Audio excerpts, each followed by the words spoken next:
You ever heard that saying, life is pain or love is pain? I mean, we can go a long time without ever coming close to admitting that this is true.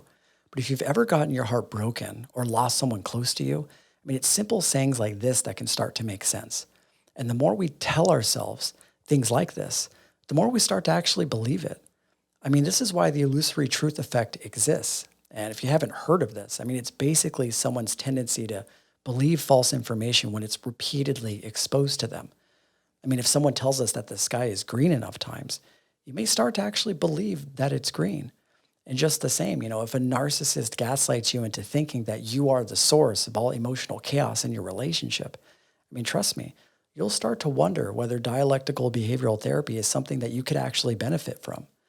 And as impractical as it sounds when looked at from the outside, you'd be surprised at how often we subject ourselves to the illusory truth effect of our own words.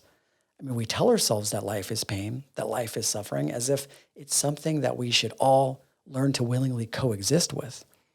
And I think that there may be some facts that we're confusing here, because if you're a Buddhist, then you've heard of the Four Noble Truths that address suffering. And a common sloppy rendering of these truths involves us coming to believe that these truths mean that we must accept life as suffering. But it's a bit more nuanced than just this existential and nihilistic statement that everything sucks. I mean, one of the first noble truths in Buddhism is called dukkha, which is a Sanskrit word, which when translated into English means suffering. And this is where a lot of the confusion starts because according to Theravada monks, the word actually means incapable of satisfying. So do you see that that's very different than taking a reductionist approach and just being sort of negative Nancy's about the whole thing? So if we can focus on the real meaning of the Four Noble Truths, we can see that suffering doesn't exist as a blanket statement, but that it exists in correspondence with our human desire.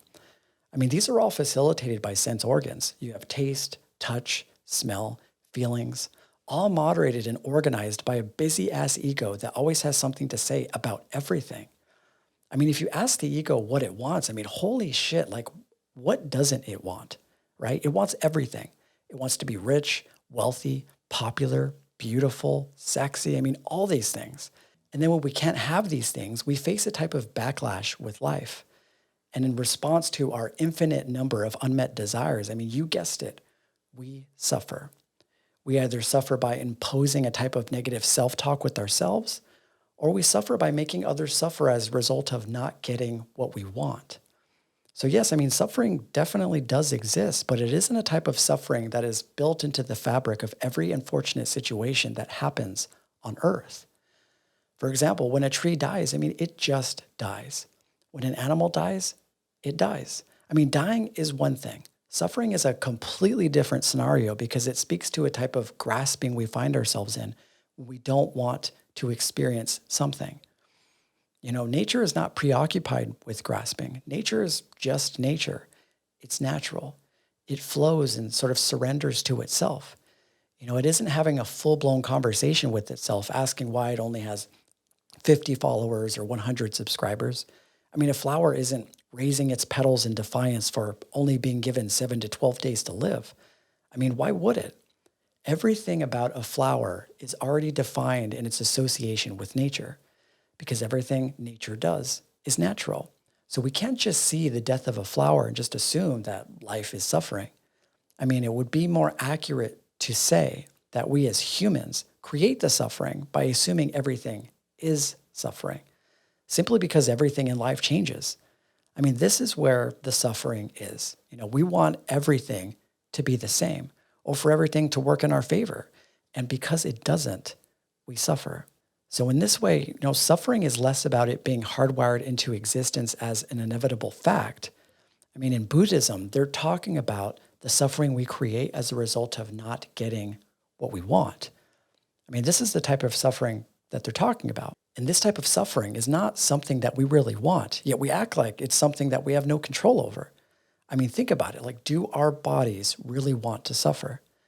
I would go as far as to say that every second we're alive, our bodies are doing everything they can to prevent us from suffering. For example, like when we get cut, within seconds, our red blood cells create collagen, which forms the foundation of new tissue.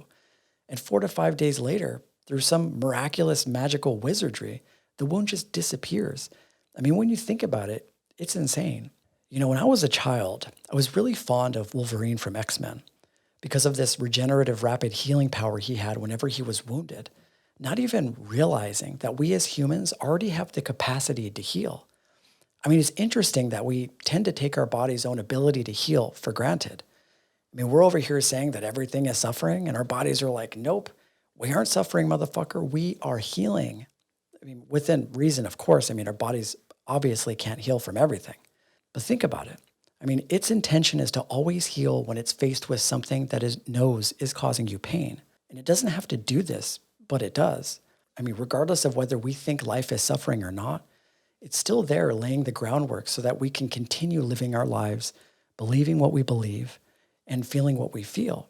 I mean, someone might come and say, well, what about pain? Isn't that suffering? And I would say no.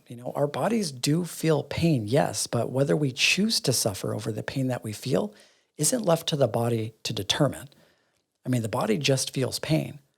It feels pain in the same way that it feels good when we take care of it.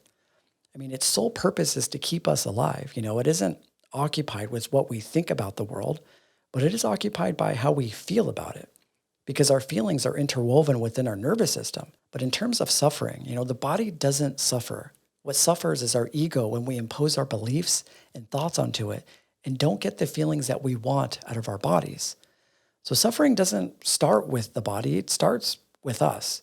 It starts with a belief and any number of thoughts. But in terms of the sort of communicative aspect of our bodies, it lets us know when it feels good and it lets us know when we need to pay attention to something that doesn't. But, you'll notice that our bodies are always pointing us in the direction of wanting to feel good, not in a conceptual way, but in a feeling that communicates that peace is its center. And because of that, it's always reminding us that peace is our spirit center as well.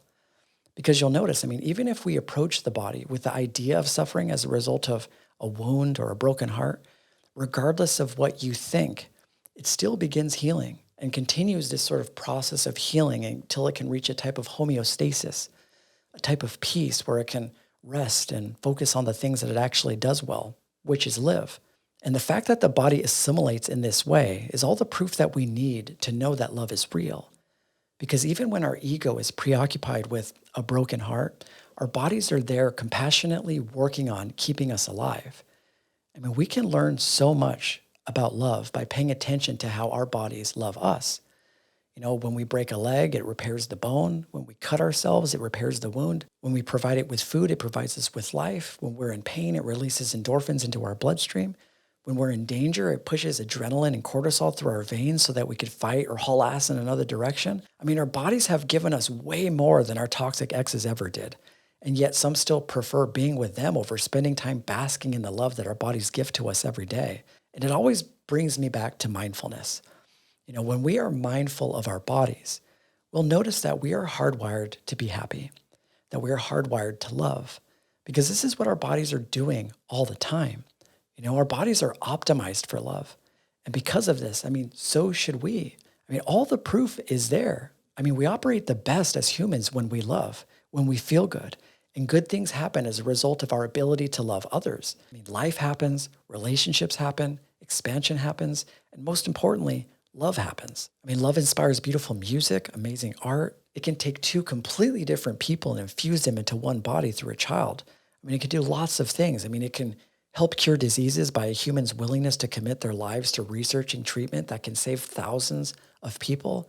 I mean, if you think of anything in your life that inspires you or brings you happiness or joy, if you look deep enough, you'll notice that love is behind that feeling. So never underestimate the power of your own thoughts and beliefs about the world, because those beliefs are what determine whether you show up to life with a smile on your face or show up to life wishing and longing for things to be different and then suffering as a result of not having the life that we want. I mean, listen, life is enough.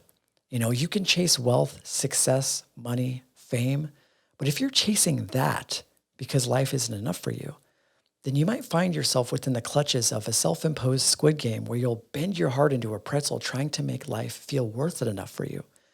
But maybe, just maybe, this life can be seen just as valuable as any measure of fame we could ever achieve for ourselves. And all it takes is a simple awareness over the fact that you're breathing, your heart is beating, and you are something unbelievably insane and impossible if you think about it. I mean, you're alive.